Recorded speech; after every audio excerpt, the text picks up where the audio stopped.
We are honored today to have as our colloquium speaker Professor Sir Fraser Stoddart, Nobel Prize laureate in Chemistry 2016 for the design and synthesis of molecular machines. Professor Stoddart is from the Department of Chemistry, Northwestern University, Illinois, US. His talk is given as part of the annual Appeloid Distinguished Lectureship, which was created by donors of the American Technion Society in appreciation of Professor Appeloid's 8-year service as president of the Technion in the years 2001-2009.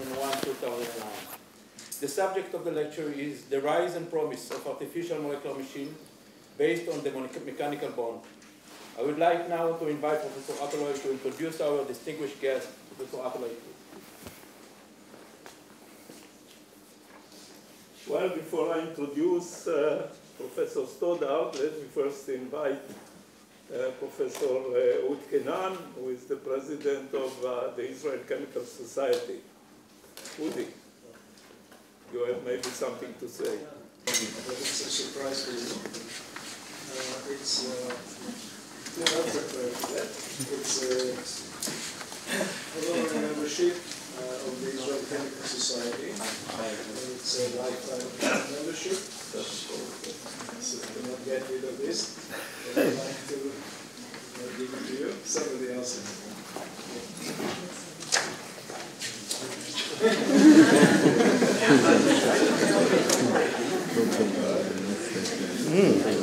Thank you very much. Yeah.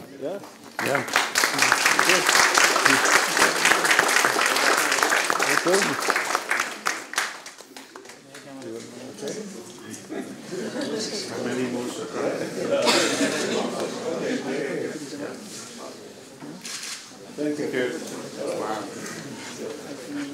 You can read your name. Yes. From this direction. No, you give me a lesson afterwards.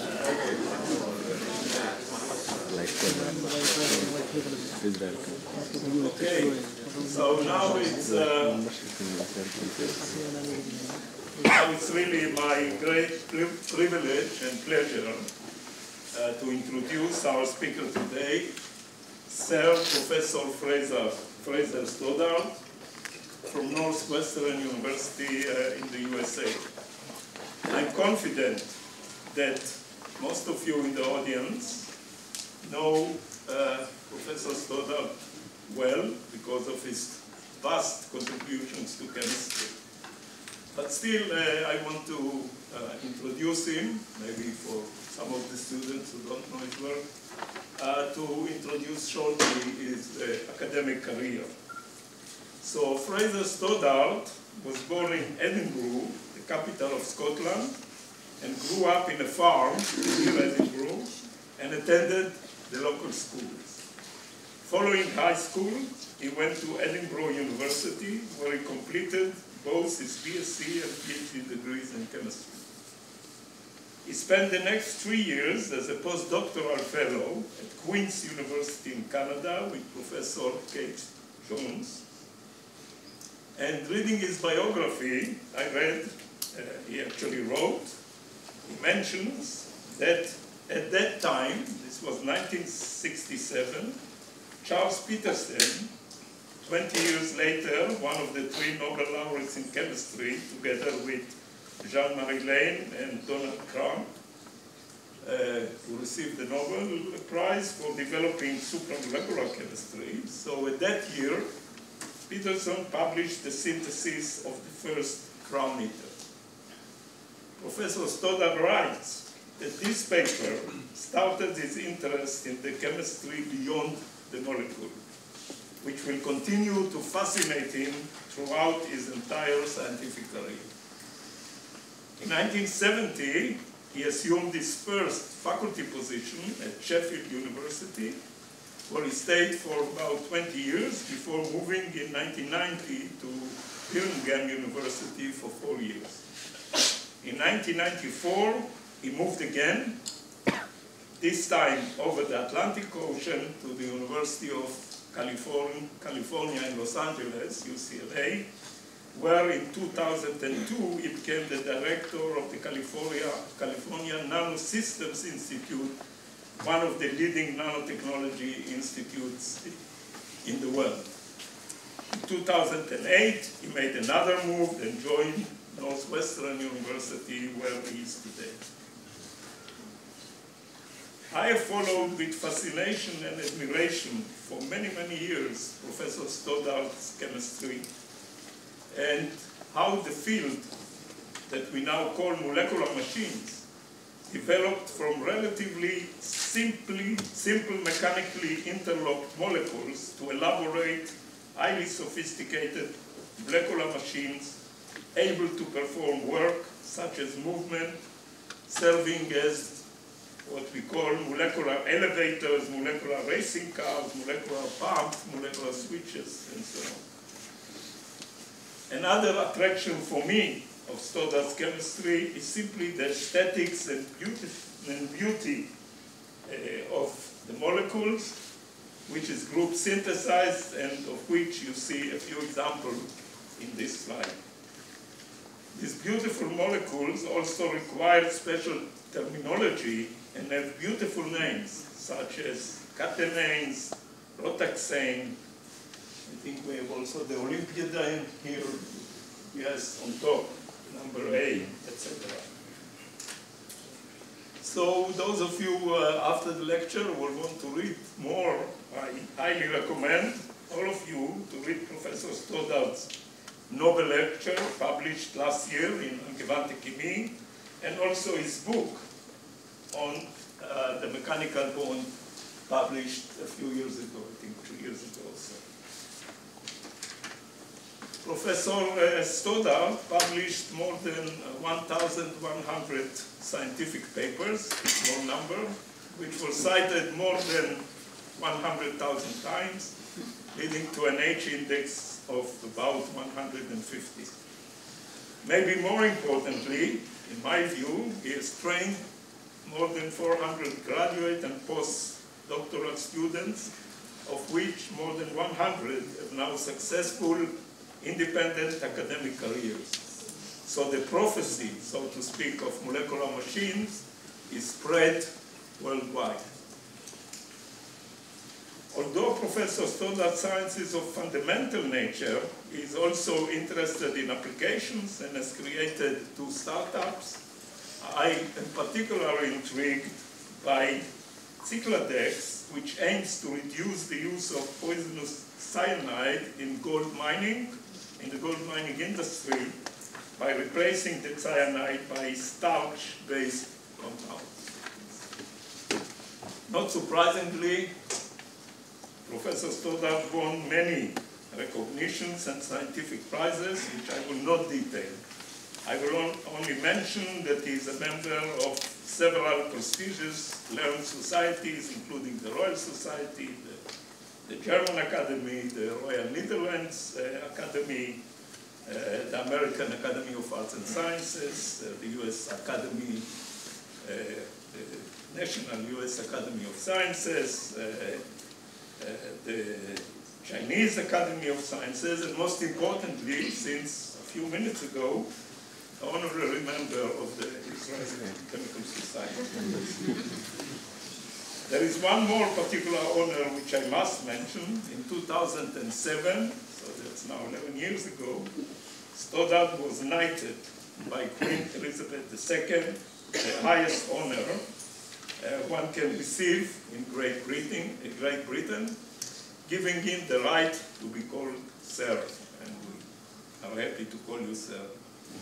If any of you have the aspiration to be knighted, you can see in this next slide, in this one, the obligatory dress code for this occasion. So get prepared. In 2016, Stoddart was awarded the Nobel Prize in Chemistry together with 2 other pioneers in the field of supramolecular chemistry and molecular machines, Jean-Pierre Sauvage from Strasbourg, France, and Bernd Fellenga from Netherlands. The prize recognized, and I quote, their pioneering contributions for the design and production of molecular machines which can perform controlled tasks when energy is supplied. One more final comment. This morning, Professor Stoddart planted a tree on our Nobel Prize laureate avenue here at the Technion, as you can see in this slide, bringing back his farm experience. Also, it's needless to say, you know, we are facing this wall of fame, so this morning he signed his plaque, which soon will be transferred into a plaque which will be placed on this wall of fame. These two acts, I think, create a mechanical bond between Sir Stoddart and our department. So I want to thank you again, Sir Stoddart, for taking the time from your very busy schedule to come here to Israel to deliver this talk. And I want to thank you also on behalf of the students that attended the lunch with you just an hour ago for the very interesting discussions that you had with the students, and I welcome you and look forward to listen to your lecture. Thank you.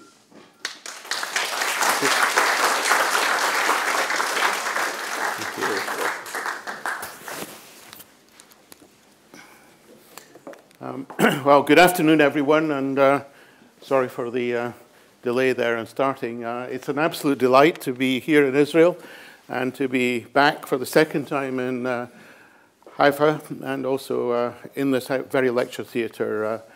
I meant to check, but it was about a decade ago that I was in the caravan that went round this country, the small country, in the wake of Dick Zehr winning the Wolf Prize. And I'm pleased to say that I'll be back again this year on the occasion of Professors Omar Yagi and Makoto Fujita winning the prize. And I hope that it'll be possible to also return to the Technion. I'd like to thank Professor Apeloik for his introduction and the honor that he has and whoever else made the decision bestowed on me to come and speak to you today. I know it's in the wake of some very eminent people before me, having given this named lecture.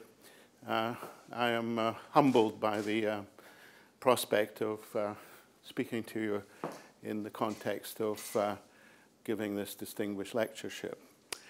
Okay, so I'm going to start off by talking about the mechanical bond and how that leads into ultimately artificial molecular machines.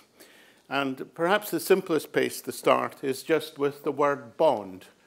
And it means different things to different people.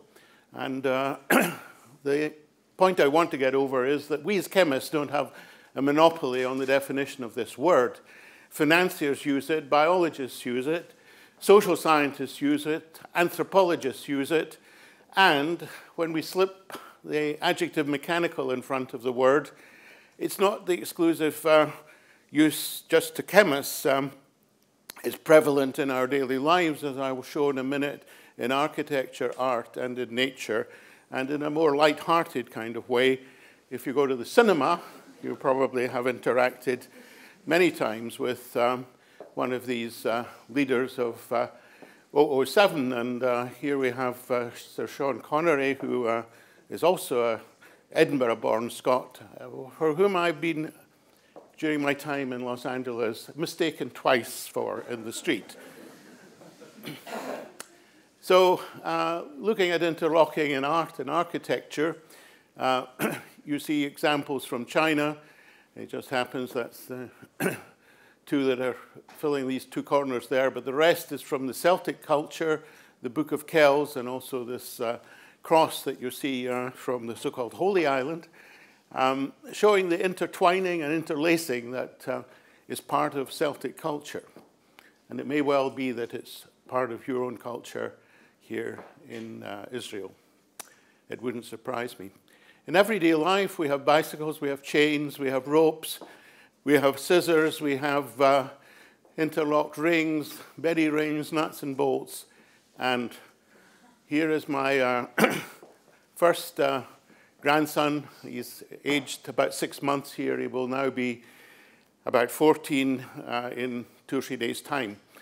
And you'll notice that he is holding in his hand what I would call a 5 or taxane, because we have the dumbbell, we've got 3 rings in his hand, and these numbers add up to 5. So we are actually interacting at a microscopic level with these mechanically interlocked entities when we are quite young.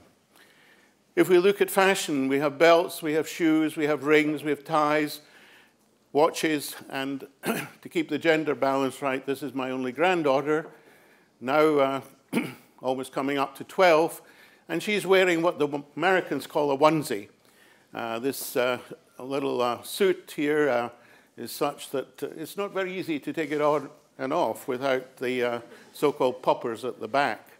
And this was a source of inspiration for one of my graduate students at UCLA, Brian Northrop. He's now a professor at the Wesleyan University on the East Coast, to imitate that type of molecule or entity at a molecular level. And what you see here are space-filling crystal structure, and then up in the corner there, a framework representation thereof. The chemistry comes from this blue component, where we have a couple of charged ammonium sites, which provide you with good, strong hydrogen bonds to these ethereal oxygens, and at the supramolecular level brings in the 24 crown 8s, and then we have some chemistry that goes on between the paraphenylene diamine here and the aldehyde groups to give us 5 imines. And so we,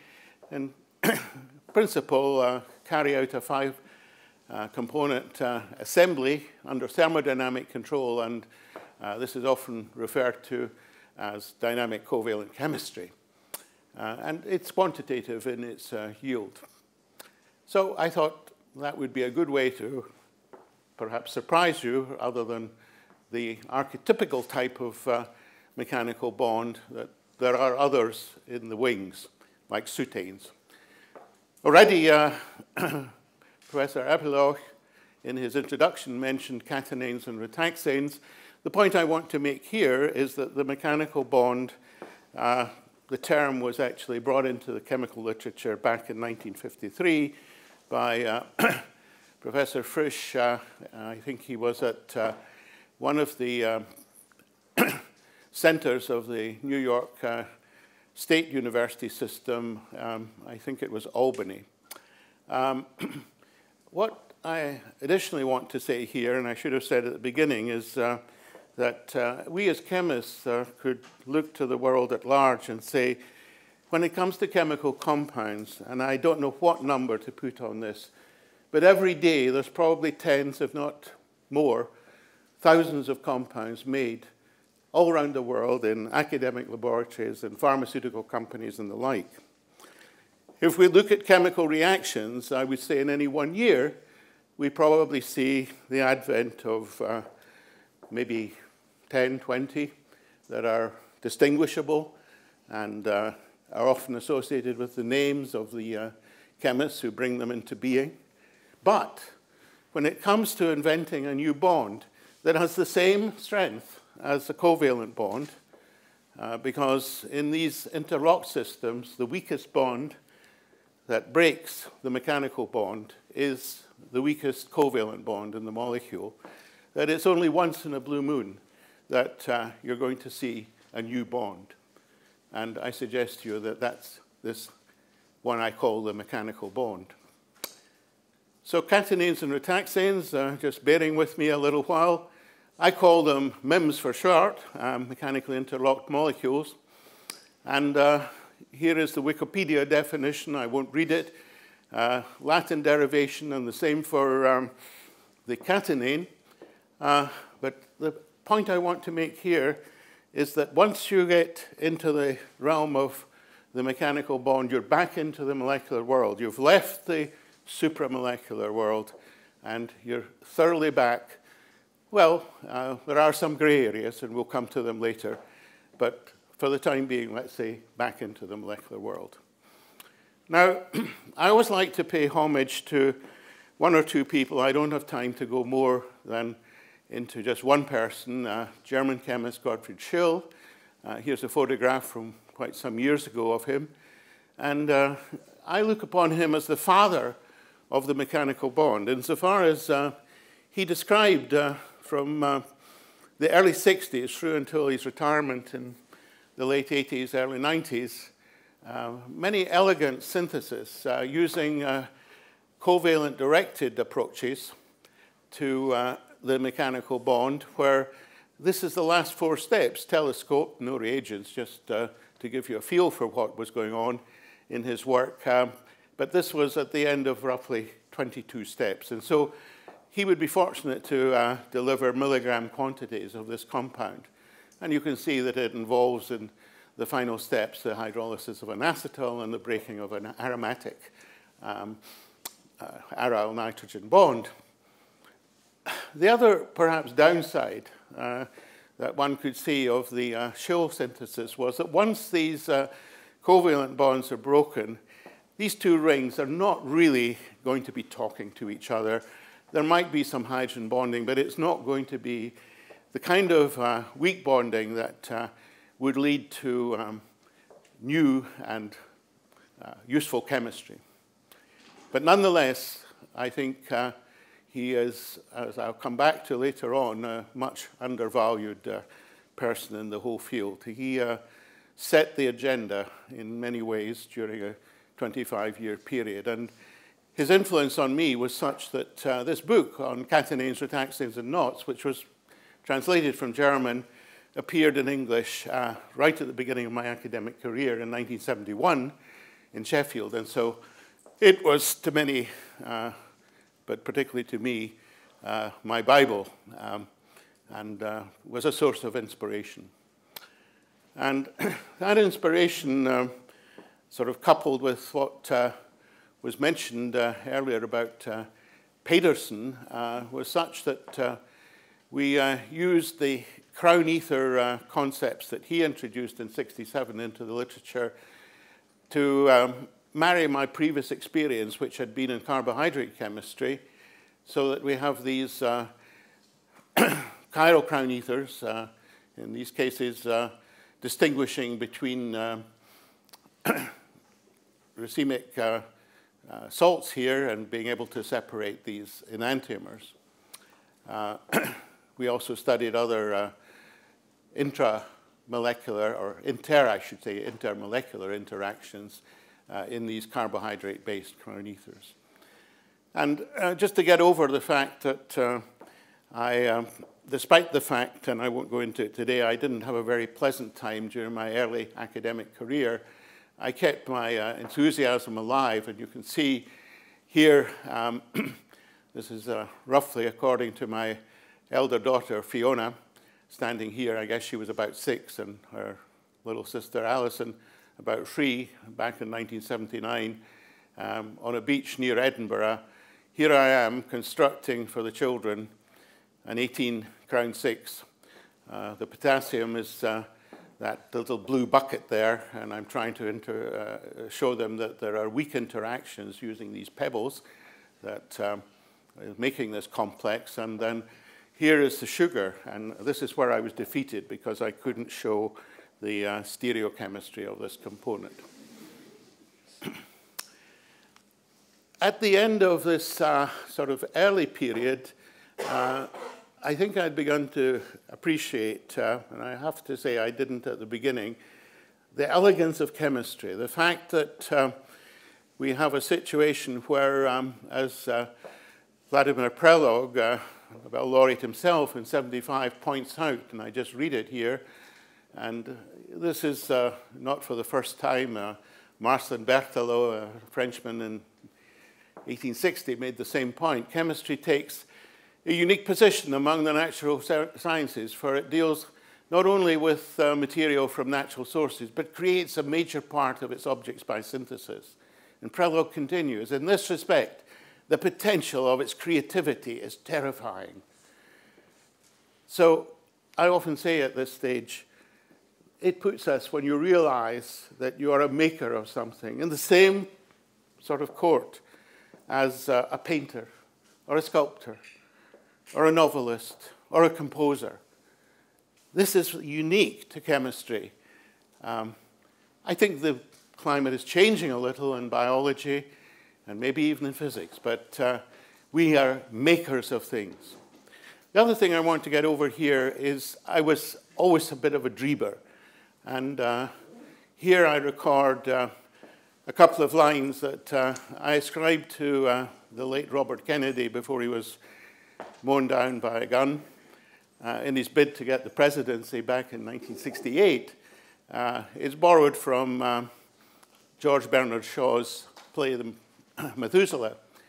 Some men see things as they are and say, why? I dream things that never were and say, why not? Okay, so with that introduction, I'm going to follow a roadmap now where we'll establish the molecular recognition that will allow us to make catenanes and rataxanes by means of so-called templation.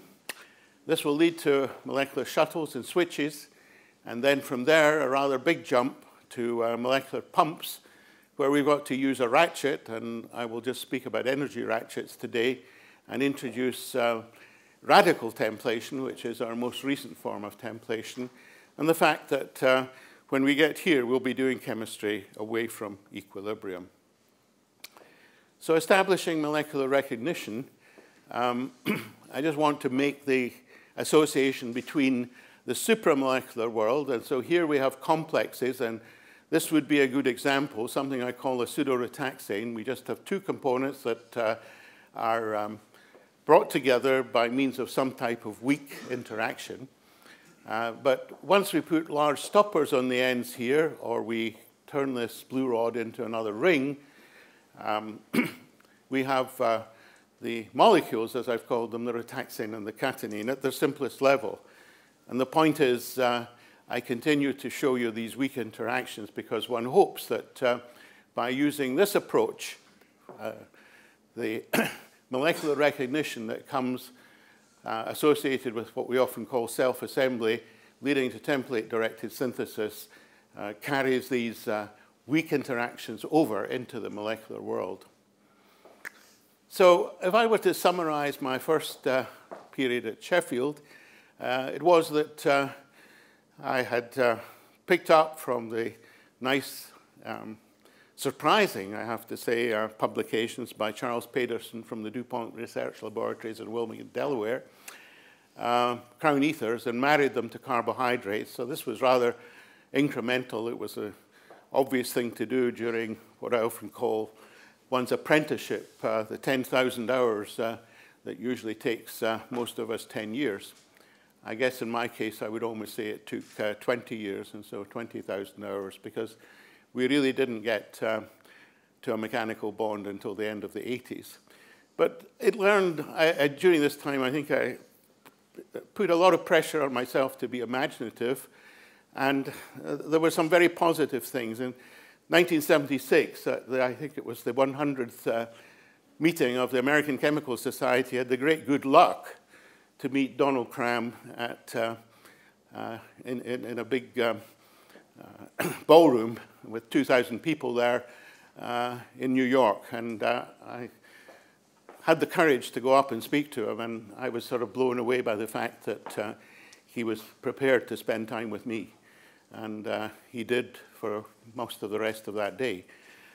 So he was very supportive, which led to me spending 3 months at UCLA in 1978, January through March.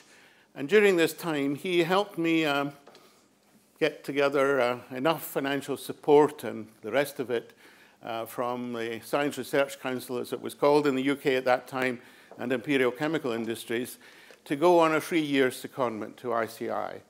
And to be very frank with you, the reason that I did this was that going to this university Department of Chemistry every day in Sheffield during that period was absolute hell on earth. I can't tell you how much I despised actually going to that department.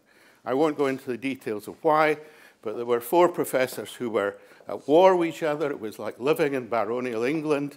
And the one who I most daily had to interact with made President Trump look like an angel. Okay, so having got that off my chest, I go to the ICI corporate lab, which is very near to Liverpool, and for those of you who can remember, that's where the Beatles came from. This was a breath of fresh air. It was full of talented scientists. It was extremely well equipped, highly collaborative, quite different from the university atmosphere I had left. I joined the catalysis group, a group of about 70 people, and I met a young man that I'll introduce you to in a minute, Howard Calhoun, and one way and another, we very quickly got involved in something called second sphere coordination. And then this led, very logically, to looking at a couple of ICI's products that were on the market at the time, a couple of weed killers, diquat and paraquat. And the other person that came into our lives at this stage was a really fantastic X-ray crystallographer with whom ultimately I published about 250 papers. And while I was there, I think I learned a little bit about managing research that I hadn't picked up in the academic environment. So here are the structures of diquat and paraquat, and they're wipeout weed killers. You show them to a wide range of grasses and broadleaf weeds, and they will be brown in a matter of 24 hours, very fast acting, and they're rain fast as well. It wouldn't matter in this part of the world, but in many parts it does. And they are inactivated as soon as they come in contact with the soil. And so back to the second sphere coordination. Well, I have to mention the contributions of Alfred Werner, who was the person who brought first sphere coordination of transition metals to our attention back in this time period, for which in 1913 he was awarded the Nobel Prize. And one of the disciples that he had in the UK was this man, Joseph Chatt.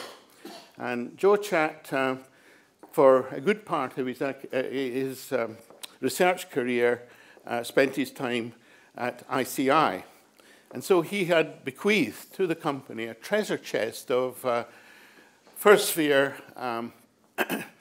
coordinated ligand systems where the metals were the whole range of things in the precious metal regime, platinum, ruthenium, iridium, and so on, rhodium, so forth. Oh, here's just a quote from him, just to put a little philosophy in at this stage. He says in a review, "Scientific discovery is not yet predictable. If you have an exciting road to follow, do not be put off by those who say there's nothing at the end of it. They do not know. Persevere and enjoy the excitement of exploring the unknown." And so, exploring the unknown, I took up with Howard Calhoun. It was a matter of a conversation where he was saying to me, well, as an organic chemist, Fraser, you take alkyl ammonium ions or some protonated amino acid and you show it a crown ether and you get an interaction. What about transition metals that carry amine ligands? And I knew the literature backwards at that time, and I said, well, nobody's looked at this area. And so we went ahead, and thanks to Joe Chatt's treasure chest of compounds, we had crystals literally coming out of our ears in days. And this is why we needed a crystallographer and his graduate student, and how we went on to establish, although it was already a named area, but I think we brought a lot more understanding to it as a result of our research in this period about 1980-81 on second sphere coordination. And I just give you one example. So here is one of Joe Chatt's platinum complexes with a 2,2-bipyridine, 2 amine ligands. And when we took this larger crown ether dibenzo 30 crown 10, you can see it wraps itself round, shown in the crystal structure here in a framework representation. And here is the space-filling representation, which interestingly graced the front cover of Angewandte Chemie in 1981 in black and white. There was no color in those days. I mean, people perhaps the young people in the audience don't realize how gray and black and white chemistry was back in those times. Now, it didn't take much wit being in this environment to say, well, if we just slip the platinum out with these amine ligands and put in this bridging bismethylene group, what would happen when we show it dibenzo 30 crown 10? And there's the result. Again, we get this wraparound by the crown ether with hydrogen bonding up here, donor-acceptor interactions from the pi electron deficient by pyridinium unit and the pi electron-rich catechol units. And a component of charge transfer, and so in solution, these are nice orange compounds and orange crystals as a result. Okay, so at this point, because in the progression in historical terms, this is when Jean-Pierre Sauvage publishes in Tetrahedron Letters in 1983 his use of transition metal templates. I won't go into it in detail to say that he's using copper here, and the earlier synthesis, which might be overall 1% yields, are suddenly lifted into a manageable category with yields approaching 30 and 50%. Again, I think a lesson for the young people that are now indoctrinated with all kinds of metrics and so forth, and the encouragement maybe, or more than that, to publish in certain journals. Here is a Nobel Prize-winning paper in Tetrahedron Letters in '83, published in French. And again, I just want to come back to Gottfried Schill, because another point I want to make is eventually I moved to the United States, and I'm glad I did, because my story about Sheffield might have been extreme, but it wasn't in any way unique. In the UK, at least, as my experience went at that time, and I think I can extrapolate to other parts of Europe. People don't support each other. Departments don't support people who are doing, shall we say, transformative research, and nor do their universities. And I think this was the story of Gottfried Schill.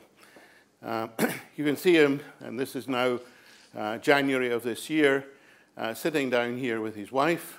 Here's Jean-Pierre Sauvage in Freiburg giving his take on the mechanical bond, and you can see a slide up there with reference to Schill's work. And there are further pictures that Jean-Pierre shared with me. They are touching 90, this couple now, and living in the Black Forest.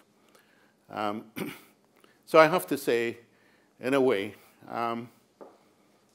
shame on the Department of Chemistry at Freiburg University, shame on the university there, and even shame on Germany, because he never became more than a C3 professor. As I say, he was at the front of leading the charge towards the mechanical bond.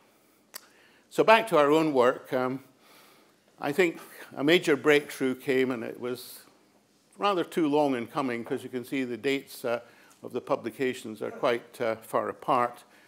I think it was 83 when we had diquat, now it's 87, so a few years have gone by before we very simply found that a constitutional isomer of dibenzo 30 crown 10, namely bisparaphenoline 34 crown 10, as Cram called it, and Cram had made this compound back in 1972 for quite different reasons. When we made it again, it complexed very nicely in solution with paraquat, and I think it was a space-filling representation that got the message home to me very, very quickly. We have a rigid, linear-shaped dication, and it's, as it were, poking its way through this macrocycle. So we're not far away from being able to have a mechanically interlocked system. But before we could get there, we had to go from being able to put blue inside red to being able to put red inside blue. And this turned out to be, again, a bit of a challenge, because here's quite a highly strained molecule. It's cyclobutane for all the world, with these bipyridinium units in the east and west sides, and in the north and south, the paraphenylene units. It's strained. and our first synthesis without a template was an only 12% yield. But once we used the template, it crept up to 36, and now we can do it quantitatively. And this became known as our little blue box. And so moving on, we had the molecular recognition in place.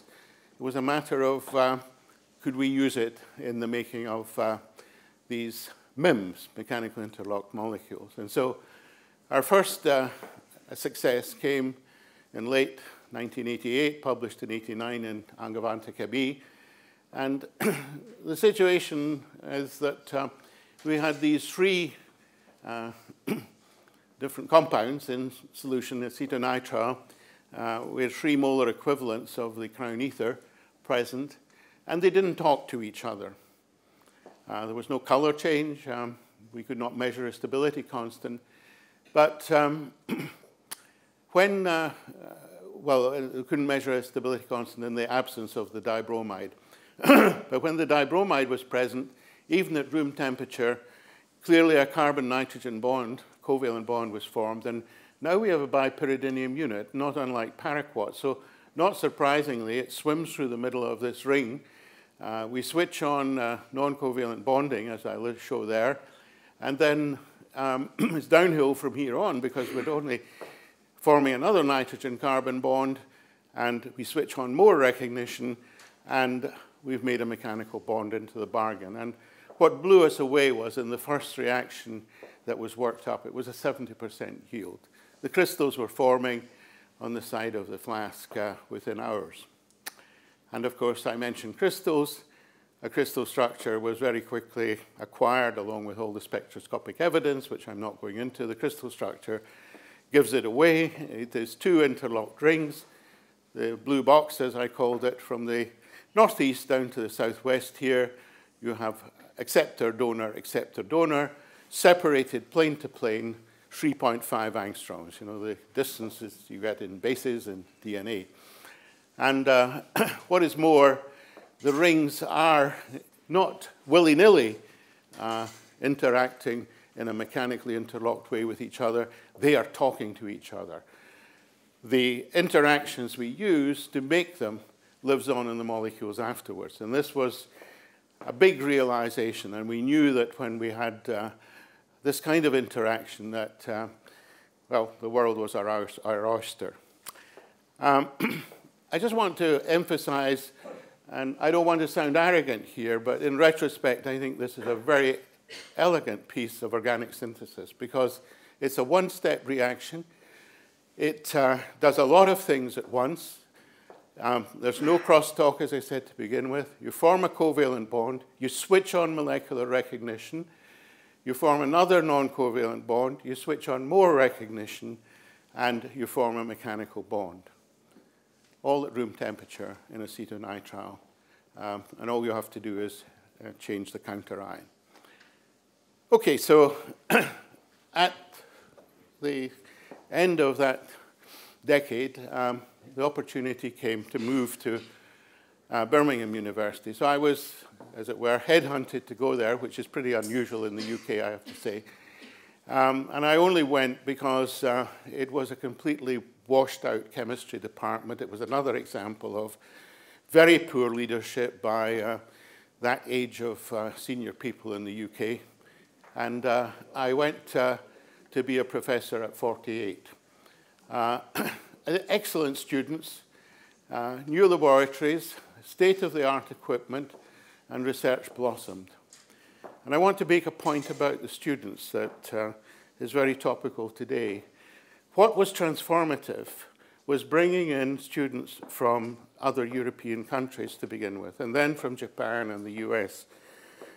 Not to put too fine a point on it, the British students, although, you know, they were intelligent, but not all that hardworking. But when you brought in people from Sicily and from Madrid and from Milano, the whole dynamic changed. And very sadly, we look at a country, my old country, that's going back in the opposite and very wrong direction. Research blossomed. we brought the molecular shuttle into being back in 91. A molecular switch followed in 94, and Olympiadane came along in 96. I also got involved in some leadership, and to sum it up, change was dynamic. So looking at the degenerate two-rataxane that led to the molecular shuttle, I won't labor it. It was made in the same way as the rataxane, as the catenane, except that in Cram's parlance, we have a template here that's not pre-organized. I draw it like this, but it's pretty much a floppy linear molecule, and or maybe it's helical, but it's extended. And it's the same principle, except that because of the lack of pre-organization, the yield's somewhat lower. But it's enough to give us something that we could call a molecular shuttle, because when we looked at this by dynamic NMR, we could watch the ring here, the blue box, jump from this hydroquinone ring to that one, a degenerate process, just like the chair-chair flip of cyclohexane, going back to the traditional times of organic stereochemistry. And this is happening a little bit slower than that chair-chair flip. It's a barrier of about 13.5 kilocalories per mole, about 2,000 times a second at room temperature. And the point is, we're not just looking at a ring on a rod. The ring is spending most of its time on one or other of these two degenerate sites. And so at the end of this JAX communication, these were the 4 sentences that we had just summarizing our results. And this is where the then editor of the Journal of the American Chemical Society put a huge amount of pressure on me to remove them all. They were hype. And I dug my heels in, and I said, no, they're going to stay. And bless him, he gave in. And you'll notice that this was the first time that I'd used the words molecular machine, insofar as it becomes possible to control the movement of one component with respect to the other in a two-rataxane. The technology for building molecular machines will emerge. So that was a prescient comment in view of what was to happen subsequently. A little foray back into catenanes. You saw this structure when Professor Epilogue made his introduction of Olympiadane, picked out in the colors of the Olympic movement. But if we look at the framework representation, you'll see it's 2 of these blue boxes that you're familiar with, sitting on dihydroxynaphthalines, which are, of course, pi electron rich. And this box is a little bit bigger. We have a bridging bitoluol unit instead of a paraxyluol unit, in order to encompass a couple of these, again with 3.5 angstroms to the nearest block of houses distance between them. And if I dumb it down even more, you can see that it is a very ordered molecule. It is a 2-step synthesis this time. It's very easy to make because of the DNA-like interactions in that direction, and the CH pi's, which you get in proteins in that direction, and also, very importantly, other hydrogen bonds, CHOs. And so we took this as far as a 7-catenane. And one of the reasons we did this, and I was telling the students earlier at our meeting over lunch, that when you're doing something that is a little bit out of the ordinary, the community don't always buy into it. And when we had made a 2 and a 3 catenane, there wasn't sort of general sort of acceptance. There was even crazy suggestions from reviewers that we had shown crystal structures to show that rings were interlocked. But how did we know they were interlocked in solution, despite the fact that we had done extensive spectroscopic work, particularly dynamic NMR? And so in a fit of pique, David Williams and I said, well, if people are not happy with 2 rings, then let's make more. So we made 3, 4, and then 5, and we went as far as 7. We put another 2 rings on here and here, and then I think that brought the, as it were, people who were a little critical out of the agenda. Then back to the science, we had a degenerate system, but now, if we were going to go forward, we had to create a switch. And so we replaced the hydroquinone rings by this biphenol and by benzidine. And we predicted that the benzidine would be the more pi-electron rich of the two, and so the ring should spend more of its time there, which it did. It was an 84-to-16 residence between the green and the red. And then what's more, we knew that we could address this particular rataxane either with base, an acid, pH control, or electrochemically. And here, this movie shows that when we protonate these nitrogens, the ring will move exclusively onto the red unit. So this was our first molecular switch.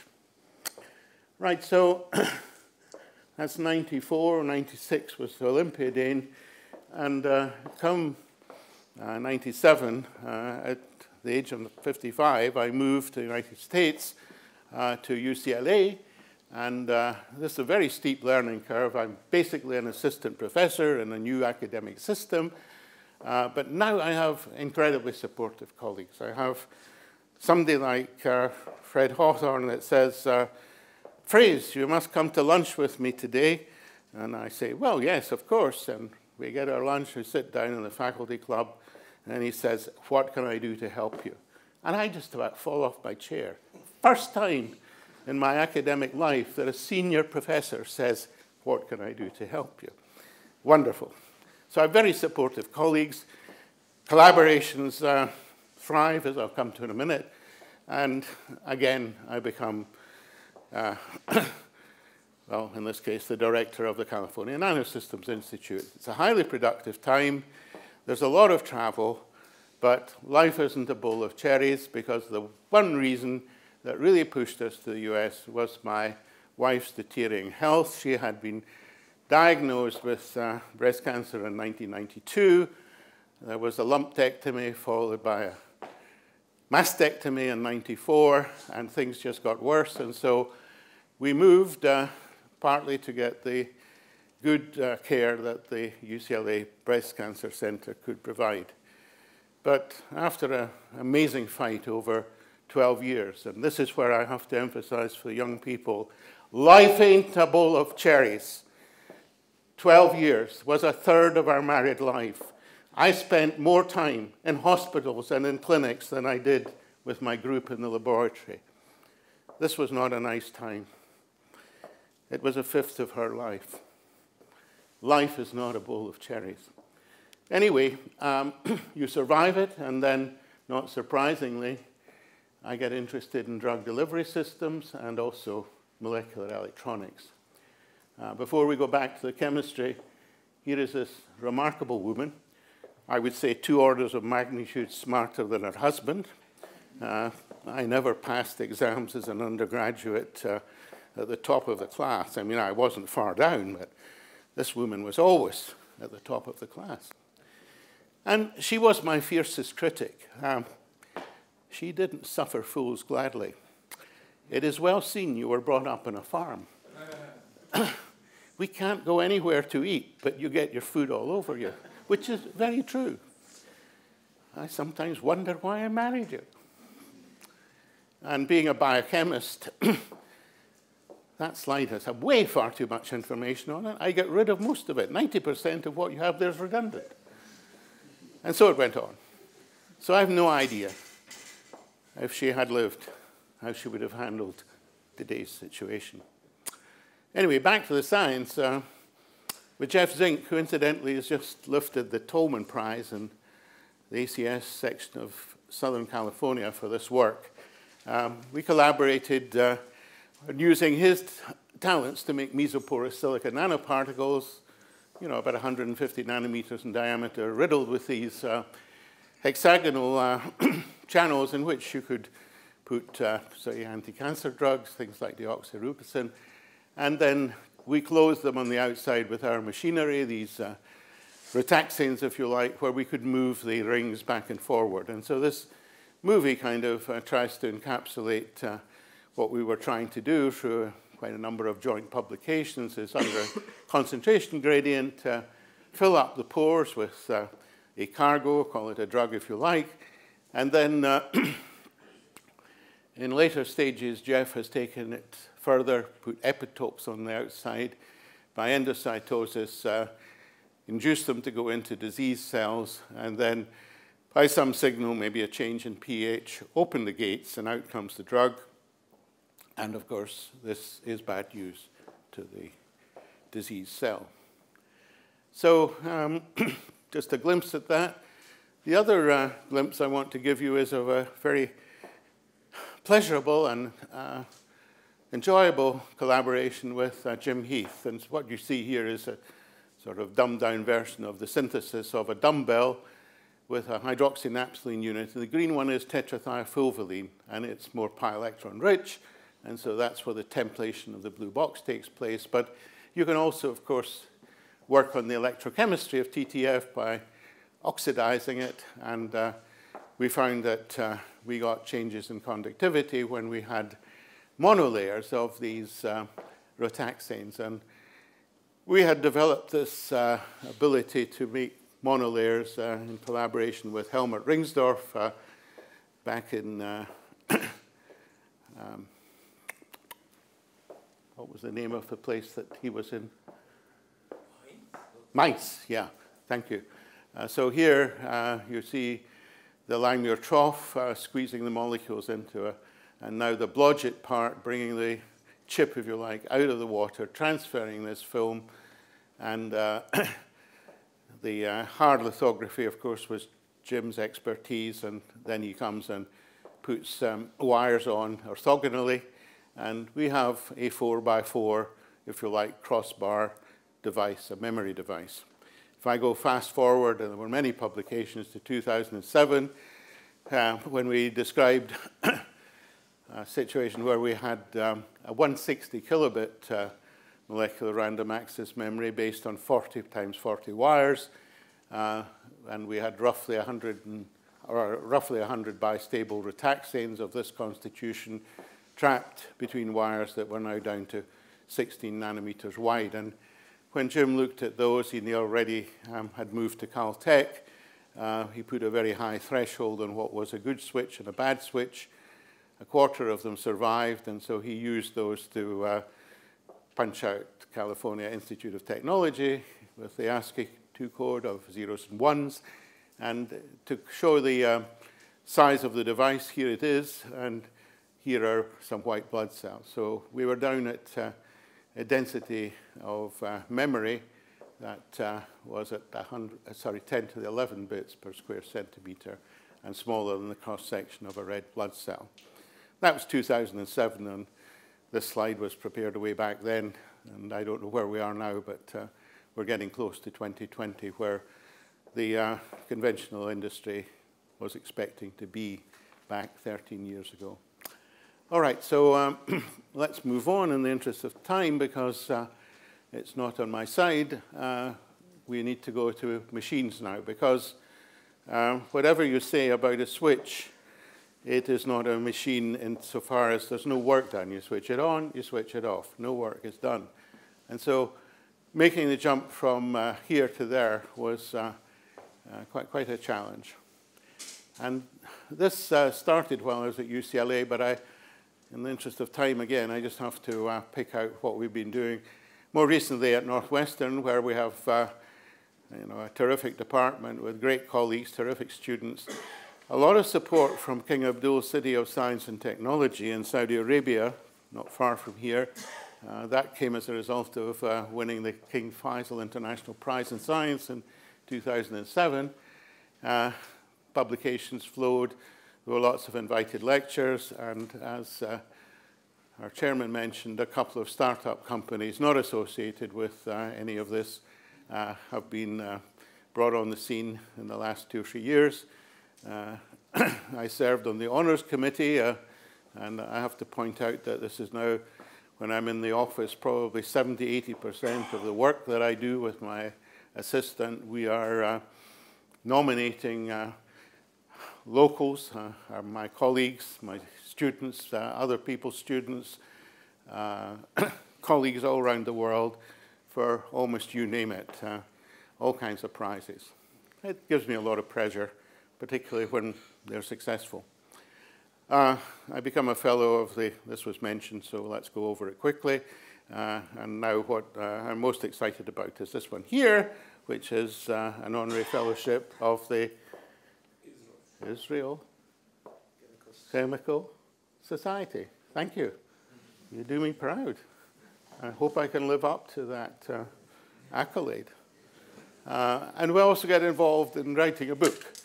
But going back to the machine, artificial molecular switches, a dime a dozen, 10 a penny. Machines, and I'm looking at 2012, we were saying, are few and far between. They need to perform work on their immediate environments. And so assembling them becomes quite a task. We've got to get them into robust architectural domains ultimately. And this heralds a game changer, I would argue, for both chemical synthesis and a defining moment for nanofabrication. And although I don't show you any synthesis now, a huge amount of synthetic work has gone into what I'm going to talk about in a minute. So before we go there, in the macroscopic world, I just take this image from the Netherlands. These are obviously a beach with a construct of wood by a Dutch artist. And this is moving along the sands, walking because of the wind that is driving it. So in our macroscopic world, you need some sort of source of energy. And what we think about in terms of machines is things like inertia, momentum, friction, gravity. Quite different when we get into our biological regime of micro-sized machines, where thermal fluctuations are the order of the day. They're constantly on the move, Brownian motion, and so forth. And it's really the viscous forces that they have to overcome that dampen their movement. And physicist Dina Stumin has nicely summed this up as they're swimming in molasses and walking in a hurricane. Again, just pushing this comparison home, if you're in the macroscopic world, and this could be a bicycle or a car, then if you want to get from here to there, well, you drive over the lowest part of the mountain here to this point, and then again repeat that. Not so in a biological or chemical context. It's all about juggling about with energy wells and transition states. And so you raise wells and you lower transition states in sequence until you move collections of molecules from here to there. And so the first thing in making a particular machine that we call a molecular pump that we had to achieve was to get unidirectional motion, and we used a flashing energy ratchet in order to do this. And so I'll define this chemically in a minute, but what you see here is a dumbbell. This is not a retaxane now. These have been shaved down. The green is neutral, and the blue is charged, and there's a little more substance here. So this is our little blue box. You can guess at what that is. This is the naphthalene dioxy unit. It's got by click chemistry, so this is a triazole, and then this is a pyridine at the end with a couple of methylenes on it. And if we bring these two together, then they will form a complex, and we can reason that it happens over the neutral end. Electrostatic repulsion stops it coming on from the right. But then if we switch off molecular recognition, which we can do by reduction and taking these dications to radical cations, then the ring will no longer recognize the hydroxynaphthalene, and we've reduced coulombic repulsion. We've also probably, calculations show, changed the geometry of the ring sufficiently to make it sterically more encumbered to come over the neutral end. And so we get this unidirectional motion, which, if I use this energy profile, we come over, of course, the green end that relates to the neutral end into this well, which is reflecting that complex. And then when we reduce here, we raise this up, and we bring down the transition state, and it slips over from the right-hand side.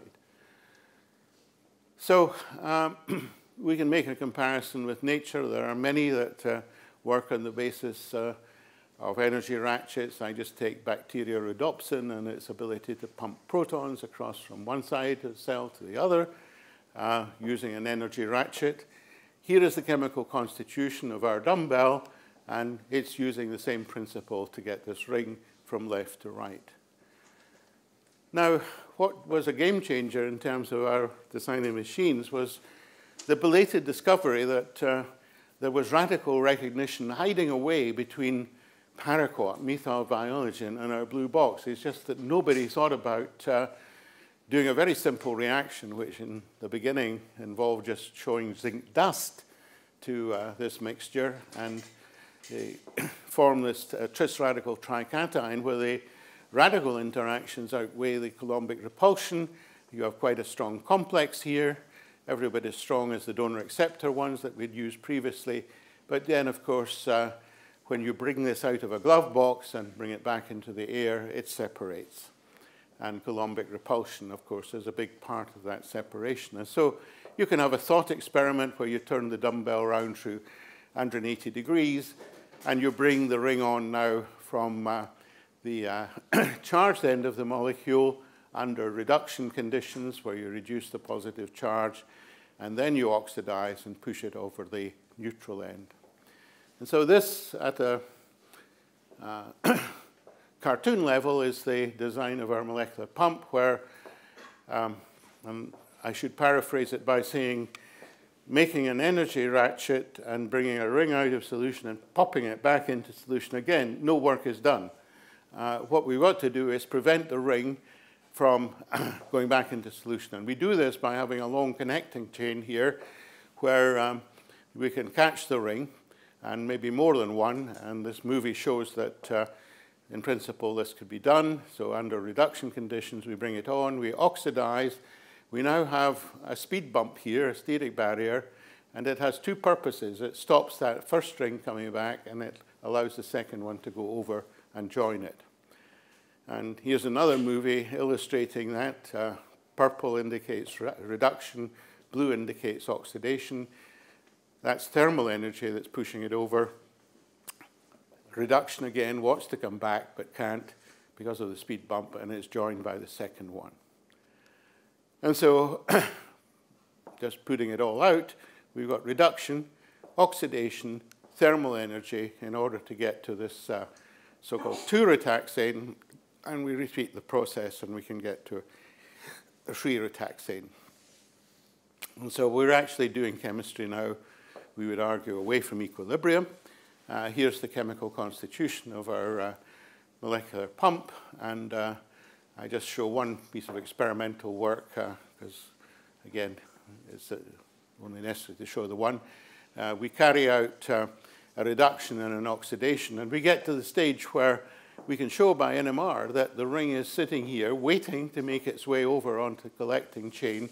Some of it's already leaked over because you see some of these high field signals which grow in size, showing us, once they come to our fruition, that the ring has moved on to the collecting chain here. And we can bring on a second one, and you'll notice that it's taking literally altogether a couple of hours to do this at 42 degrees centigrade.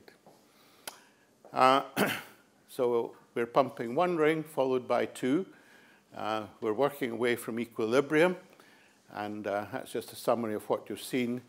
What I'm telling you here is just a little bit more evidence for the physical organic chemistry behind it. It's a 90% yield for bringing the first ring on over a barrier of 23 kilocalories per mole, and the second ring at 85% overall yield of the free rotaxane, 77%. And what is really encouraging here is that this barrier is not changing within experimental error, which means that the presence of the first ring is not inhibiting the passage of the second ring to join it. And so as we move on and increase the length of this chain and bring on more rings, and I just show this movie here to show that I'm increasing the energy of the line here as we bring on the fourth one. There we are. And what I'm trying to get over here is that each cycle traps one ring in a high energy state. Some will be lost on heat, but a lot of the energy input is now trapped. So finally, we have a machine. Work is done. And what does this mean? Well, it means that we have access to both entropically and enthalpically dominated polyuretaxanes. And I will come back to that in a minute. I just want to point out that more recently, and this is just work that was published last year in Tetrahedron with Ben Feringa's celebration of his Tetrahedron Prize, very subtle differences. So an Italian postdoc, Christian Pizzato, took out one of the methylene groups here, arguing that this would aid and abet the ring going over faster, and he was right. So now at room temperature in the same time zone, he can make the ring go over, and if we extrapolate back to 40, 42 degrees, this maybe seconds is an overstatement. In minutes, I believe we're getting the ring to go over at that temperature. And so the other thing that we're heavily engaged now is having molecular pumps at each end of a polymer, including things like polystyrene, and using now an electrochemical cell to be able to pump the rings on without using reagents, which means that, of course, you're collecting chemical waste, and we can get 2 rings to go on at any one time. And so here's another set of experiments of unpublished work where a polymer, or oligomer I should call it, has been made with ammonium centers in here, quite long methylene chains. And here's the very nice spectrum that has been recorded by Christian for the molecule that you see there. And then he uses this home-built electrochemical cell at these voltages. So it's negative to bring on the ring system here, and then oxidation, as we saw with the chemicals, in order to force the ring over onto the collecting chain. And so he can bring 2 rings on at once, and so this is his very nice NMR spectrum of the 3-rotaxane, which he repeats and gets also a 5-rotaxane. And that's where we are in that scene. We're writing this work up at the moment, and this is just more evidence for this more recent work. And so coming back to sort of summarizing it, we have with this movie the image of the reduction, followed by the oxidation, followed by the thermal energy, bringing lots of rings onto a place where they're going to be very unhappy. And this could be quite a useful type of polymer if we could make it very easily, which we're trying to do now just by using this electrochemical cell. Although it's not quite the same situation, people ask what are the potential applications of mechanical bond chemistry. Well, here's one that was published in Science by a couple of people that I've been associated with, a postdoc and a graduate student from Kaistan, Korea, where they increased the efficiency of charging and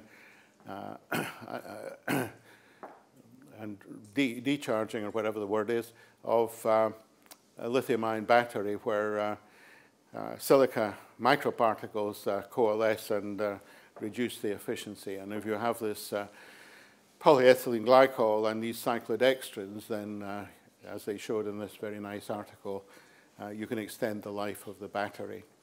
So doing chemistry away from equilibrium, what are the consequences of dissipation on materials? Well, this is what I've been showing you with the battery, but also in Japan, there's been some nice work done in the lab of Professor Ito, using, again, cyclodextrins and polyethylene glycols to make so-called slide ring materials. And he has even produced a monograph under the auspices of the Royal Society of Chemistry.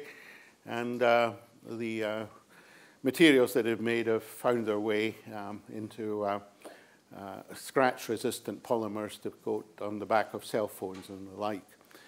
We have sort of emphasized the fundamental side of the science, and so this is just a summary of what was described now back a couple, 3 years ago in Nature Nanotechnology.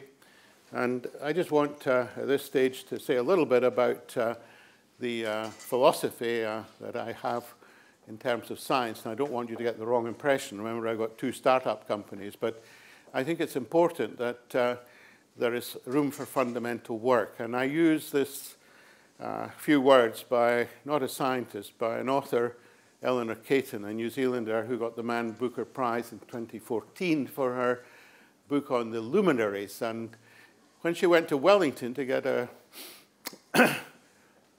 honorary doctorate, here was what she said in her address afterwards. The purpose of a university is not to replicate, but to enlarge, not to simplify, but to understand, not to reflect or serve the world in which we live, but to enrich it through the creation and exploration of an infinity of possible other worlds.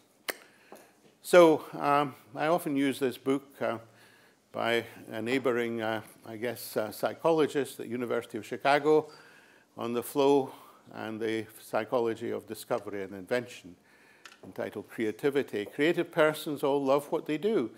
It's not the hope of achieving fame or making money that drives them. Rather, it's the opportunity to do the work that they enjoy. Curiosity, which we hear a lot about, and drive, are in many ways the yin and yang that need to be combined in order to achieve something new. And I think this is very true. The first requires openness to outside stimuli, the second inner focus. The first is just playing around with ideas, doing stupid things, doing crazy things. And then once you've got some sort of feet on the ground and you've discovered something, then it becomes serious. The first deals with objects and their ideas for their own sake. The second is competitive and achievement-oriented. Both have to be required for creativity to be realized. And so the right milieu, he goes on, is important in more ways than one. It can affect the production of novelty as well as acceptance. Therefore, it's not surprising that creative individuals tend to gravitate towards centers of vital activity where work has a chance of succeeding. And I think here in this city and this university, you have achieved this. You are a magnet within your country and the rest of the world for people who are creative. And this is expressed in the Nobel Prizes that you have had come to you from Sweden to your faculty. The great centers of learning and commerce have always acted as magnets for ambitious individuals who want to leave their mark on the culture. And I think this is very true of chemistry. Creativity is rarely a product of a single moment.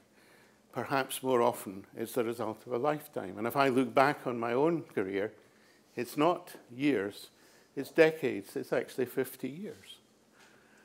Creative individuals, this is another good one, usually are forced to invent the jobs that they do. They will be doing all through their lives. They don't have careers. Very important point. Don't have careers. They create them. Staying with the same kind of theme, here is a Bush before the Bushes that any of us knew. Vannevar Bush, who was the scientific advisor to Franklin D. Roosevelt. I guess times have changed at the National Science Foundation, but here is what he had to say. Scientific progress on a broad front results from the free play of free intellects working on subjects of their own choice in a manner dictated by their curiosity again and exploration of the unknown. Helmut Schwarz, a good friend, and I know a good friend of yours here in the Technion. Fundamental research gives young people the opportunity to head for new shores.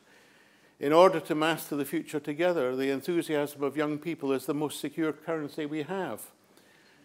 This is in a review in the first issue of Nature Reviews Chemistry on, I like the title, The Usefulness of Useless Knowledge. The principle of trusting people, rather than trusting a monetarist system based on the distrust has proved its worth, and the principle of funding people, rather than projects, has withstood the test of time. Okay, so to summarize, and I jumped the first 20 years, I mentioned them briefly, but things started to happen for us in a way that it all came together through 91, through 94 to the present, over a sort of 25-year span. But there are no firsts in science, and there's always people that are doing very similar things. And so I pay homage to Jean-Pierre Sauvage, who was, after Gottfried Schill, the next person to really move the field of the mechanical bond along. Ben Feringa didn't use the mechanical bond. He used other very elegant means of creating rotary motion. We collaborated very much with Vincenzo Bolzani, over 60 papers published together with him and his then student Alberto Credi. My own ex-graduate student David Lee has done some amazing work in this area, the University of Manchester. We owe a debt to Dina Stumian, physicist up at the University of Maine, and also physical chemist Joseph Mikkel in Colorado and Prague, Steve Loeb in Canada, Edie Sevek at the ANU in Australia, Canberra, Miguel Garcia Garibay, Mexican at UCLA, Polish man Raphael Klein in your own Weizmann Institute here, Emmer Flood, New Zealander in Indiana University, and again, Ivan Ebrahimian from the Hebrew University did his PhD with Rabinovich, who's now at Dartmouth College, and Nicholas Giusepponi. And if your name is not there and you wish it was there, come and tell me afterwards. Then the book. So this was a right piece of coincidence, I think, because this book was published by Wiley on the 7th of November, which was halfway between hearing a message on the 5th of October in 2016 from Stockholm about the Nobel Prize and going there to collect it in effectively the 10th of December. It's a 6-chapter book with an introduction written really for the layperson, so I encourage you to at least have a look at the first chapter, but since you're chemists, the text 2 are on synthesis, and then there's molecular topology, which is very much the game of catenanes and architectures for retaxanes. Retaxanes don't have topologies. And stereochemistry. Stereochemistry is big now as a result of the mechanical bond. And finally, molecular switches and machines. And I just want to emphasize stereochemistry. But before I do, the person who did all the heavy lifting on this book was this graduate student, now a professor at the University of Colorado, Carson Bruns. And so stereochemistry has picked up a huge number of terms that we had to invent or and effectively summarize in the 5th chapter of the book. I think there's 36 terms there, and all I'm doing here is emphasizing the revolution that I think awaits us in stereochemistry if somebody wants to jump onto that particular line of investigation. Okay, so now I want to make my next statement, and that is, amongst the sciences, chemistry is one of the youngest, if not the youngest science. And I am going to demonstrate this by pointing out that this new bond which has come on the scene has really only happened since 1990. We had Sauvage, Schill was down here, Sauvage here. Our catenane came in 89, the Mica shuttle in 91, and then the switch. And then it goes off exponentially almost. And of course, citations follow. And we have, where is it in the world? The US, UK, Japan, China, Europe, of course, and hopefully here in Israel. And now just to finish up, you get this letter from Stockholm. If you get the phone call early on a particular morning, it's usually a Wednesday morning. It follows very quickly. So this was for the design and synthesis of molecular machines. Again, I won't go into great detail, but I had had not a very pleasant year in 2016 with Northwestern. I was all on the point of leaving and going to Texas. They'd made my life so miserable that on the 5th of October, everybody from the president down went through a 180-degree flip, and we had all these pieces of signage everywhere. No door could I go through, but I had to face them. for a period, they covered the famous arch with this banner. Here's the group at that time, the tech building, and the ultimate, of course, is the parking spot. And this has been a source of great fun with my co-laureate Ben Feringa, because Ben has a parking spot for a bicycle. In fact, it's reserved at Groningen for Nobel laureates. They're in, I think, a hope situation that they'll get more. But Ben points out that Fraser has a Maserati, which is a bit of fiction, really. And I think even very recently, I'm told he's been talking about this. And no doubt when he comes to see you, he'll keep talking about it, and so will I. And it's a good piece of fun because we do love each other. So when all this happened, I now have a hotline to the president at Northwestern. I said, well, what are you going to do? So now I have a bicycle parking spot. But the trouble is, I haven't a bicycle. And there is a question if I could still ride a bicycle. And this was answered in October when I'm on the Tsinghua campus in Beijing. And you can rent a bike for virtually nothing. And what I want to show you is, once you've learned to ride a bike, you can do it for the rest of your life. I think the prize was pretty well received. At least the American Chemical Society went over the top in Washington with these big posters. We had the great good fortune to visit the Oval Office while this man was still the President of the United States. I gave him a copy of the book that I've shown you, and his quip was, I see I've got some homework to do tonight. So that's my elder daughter and my younger daughter, both PhD chemists, by the way. This is meeting the King of Sweden. You got a medal, and this is it being shown off by my grandsons in England, Tommy, who's half Chinese, and his little brother, Harry, and William, who's not showing his face. And then I will shut up for a minute as you hear what happened when the ceremony was over. I just must say, first of all, what a lovely speech that was. Oh, thank you, thank you. Well, thank you. It resonated with everyone and all those outside looking on. I hope so. Yes, it did.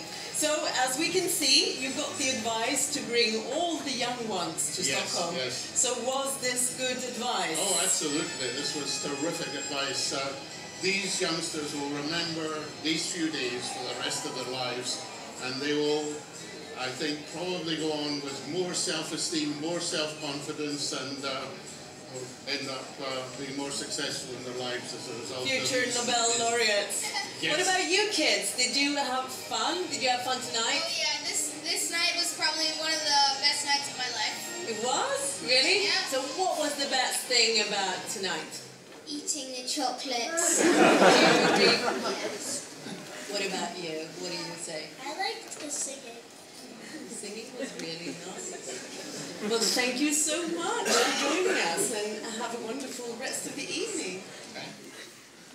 All right, so I can't show the pictures of hundreds of people. Well, I could, but it wouldn't be meaningful. These are some of the people who have played a big role in the molecular machines of recent times. In China now as a professor, finishing up and hopefully going back to China as a professor. At Durham University as a lecturer, the equivalent of a professor. At Washington U as a professor. Christian, the Italian, looking to go back to Switzerland, and Albert, hopefully, going to the University of New South Wales, where we're opening up a lab. I just want to point out that this is not my comment, but another Nobel laureate's comment that I heard recently in Singapore. Salesmanship is important. Okay, so you all know that I'm crazy about Twitter, and you're not going to leave here without at least thinking very seriously, if you don't have a Twitter account, of opening one before the day's finished, all right? Because we have the opportunity as scientists, as chemists, to reach out to a large number of people. And even in just 12 months, I've been so active that I'm now called the Twitter monster. And in this context, it's been suggested that if there was a prize in Sweden for tweeting, I might be in the running. Okay, so think about it. We've been well supported over the years in the UK, in the US, and now a lot of funds come from Saudi Arabia. And I just want to emphasize the point that diversity pays off big time. The group, over the 50 years, has been associated with 6 universities, 1 company, and I'm missing out 2 startup companies, 4 countries, and if I round up the figures, roughly 50 different nationalities from 500, involving 500 graduate students and postdocs. And the emphasis is science is global, science knows no boundaries. And to emphasize this, and we're going back to the late 1700s, this is the poet Robert Burns, who was part of the Scottish Enlightenment. He was one of the people that accompanied David Hume, the philosopher, Adam Smith, the economist, James Watt, the engineer, Joseph Black, the chemist, and they really did a lot to change the world from a very small country. But poet Robert Burns, who has more statues to him across the globe than any other human being, has put on record something that all our politicians, particularly those in the Western world, should heed. Then let us pray that come it may, as come it will for all that sense and worth over all the earth shall have preeminence, and all that. For all that and all that is coming yet for all that man to man the world over shall brothers be for all that. Thanks very much.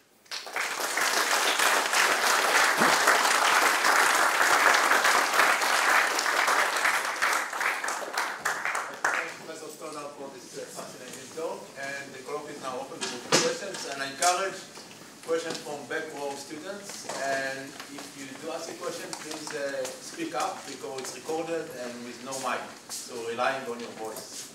Any question, please? If not, I have a question. Yeah. What about the environment? I mean, if you have a molecular machine, Go on.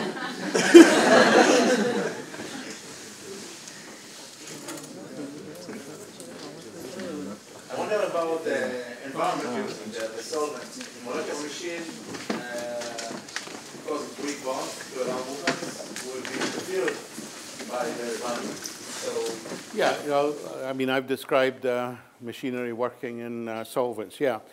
You know, the next step, and we're all sort of going down this road, is to pin them down onto surfaces and use that mechanism to help to take us towards something that would be of a more applied nature that we're not going to achieve just by having molecules swimming around in solution. But, you know, the development work has to be done somewhere, and I think it's very obvious that we would start in solution. And other people, including Miguel Garcia Garibay, have worked extensively in the solid state, and have demonstrated movement of gyroscopic type in cavities in the solid state. But I think for them to become useful, they're going to have to go down the same road as we took our molecular electronics with Jim Heath, and that is in some way onto surfaces. Or into MOFs, that's the other thing, metal organic frameworks we're looking at very seriously as a robust structural domain in which to mount at least switches, and then from there, maybe machines. Yeah? So perhaps somewhat similar, have any of your machines been designed to move through a phase separation, let's say, between hydrophobic and hydrophilic surroundings, and then by that do work? No, is the answer to that. We've thought of these thought experiments, and they're certainly experiments that are on our minds, and I think you'll see other people coming into the field, going down that direction. Yes. Absolutely, and I think we're at very, very early days. I mean, I just want to make the statement that you know, we think of steam engines, we can think of the electric motor. How long did it take for them from conception to actually being used in our societies of yesteryear, and still, in the case of the electric motor, big in our lives today? It's taken decades. Ben Feringa uses flight a lot, and I do too. As another example, you know, as a group of human beings, we weren't able really to get up into the air until, so the Americans would tell us, around 1905 with the Wright Brothers. I read a book recently by Bill Bryson named One Summer, and that related to 1927, when Lindbergh crossed the Atlantic for the first time from, I think, New Jersey to Paris, or just outside Paris, to be welcomed by a 250,000 people. Big event. You know, one wishes we could see events like this at the moment. It would uplift everybody's spirits. But then also in the book he says the half-life of a pilot was 8 days. So it was still a very, very dangerous and fraught whole business was flight back then. And how long did it take to become a reality such as today, when I guess I will go to Tel Aviv, Ben Gurion Airport tonight, and hopefully with United's help, unlike getting here, reach the friendly skies and get to New York and then to Chicago. That is amazing, you know, when you think about it. There's thousands of these contraptions in the air, moving probably hundreds of thousands of us around at any one time. So I think we will see the molecular machine make its contribution, but I think it's very difficult for even Ben Feringa, who's got you know, endless imagination, to see much further than where we are. Yes? How about the directionality in your system? I saw most of the time that things going in one direction. Yeah. I guess this requires completely different design for the same template to go to different directions. Was this explored? Well, in principle, yes. Anything that we can push in one direction just by changing the steric and electronic requirements of a system, we could move it in another direction. For the same template? Well, I think it would be a different template. It would have to be redesigned. And you know, this is part of the challenge. Every time you think of doing a new experiment, and I have to tell you that molecular pump, we made 50 different varieties of it before we zeroed in on the one that works. So there was a hell of a lot of synthetic chemistry, you know, beside the fume hood that was done by the students. So, you know, I owe them a huge amount of recognition in all of this. So, dare I say, it's quite easy to come up with the thought experiments. It's, as in any part of our subject, it's much more demanding to deliver a result. I sometimes liken it to the pharmaceutical industry insofar as, you know, to bring a drug to market. We all know how costly it is and how much time it takes. I think we're not in too different a situation, except we don't have a marketplace yet with these molecular machines. They are, you know, very demanding in the fact that they've got to be designed down to the last atom, effectively, to work in the way that you would like to demonstrate them working. And so it really, when it comes to looking at the time that students spend, it's a graduate student's lifetime, you know, the 5 years or so that we're used to in the United States to take a design from design stage through to fruition. Any other questions? If not, let's thank Professor Stoddart again.